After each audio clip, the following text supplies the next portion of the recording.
And to even think of closing the camps in the middle of a mutating pandemic, it's impossible, it will be inhumane, and it will be completely against public health and human rights practices.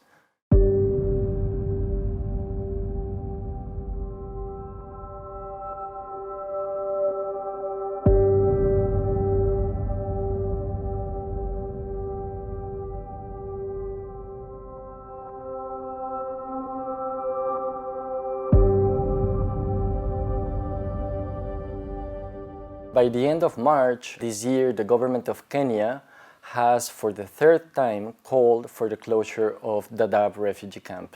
This could have devastating consequences for refugees because the camps are all these people has. This camp has existed for almost 3 decades, so 30 years, since the first arrivals came from Somalia. They were fleeing the civil war back in the early 1990s. And most of the young population in Dadaab has not even been in Somalia. As of today, the situation has not much changed over there. And this means Somalia today is still very much affected by violence, by conflict, by drought, by floods, which make survival quite tough. Today, they have no grip on their future. They depend on shrinking humanitarian assistance to survive. So abruptly closing the camps will only generate a new crisis, as going back to Somalia is not an option for them. And this comes also in a time in which MSF is already pretty much concerned about the mental health status of the population. Only in 2020, at least 3 persons committed suicide and over 20 attempted suicide in Dagahali.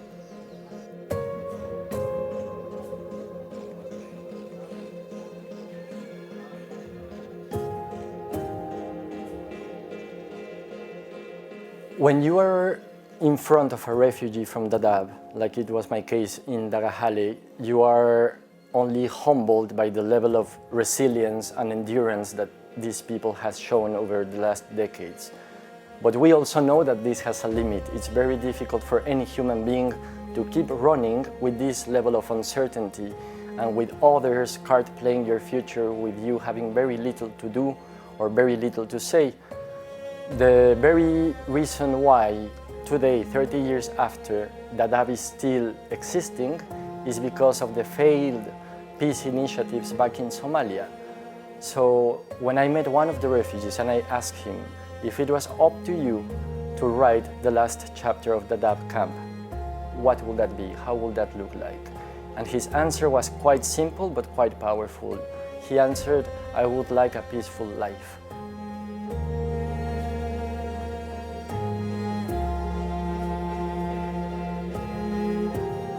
They need other options, and this is our call today. Refugees should have and deserve better options, and this is resettlement to third countries, integration into local communities, and for those who are willing to do so, going back to Somalia on voluntary basis.